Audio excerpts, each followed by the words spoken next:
Hello guys, this is JB here, and I'm going to today show you the difference between the original genuine Nissan uh, air filter for Nissan petrol Y26 they call it as well in US, and here it's Nissan Platinum titanium model.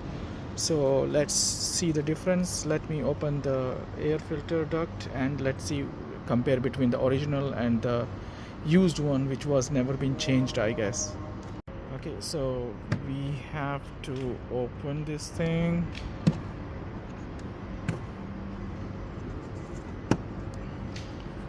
and here it is.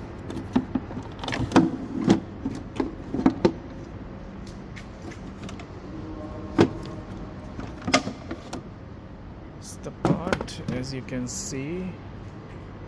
Now let's open the new one.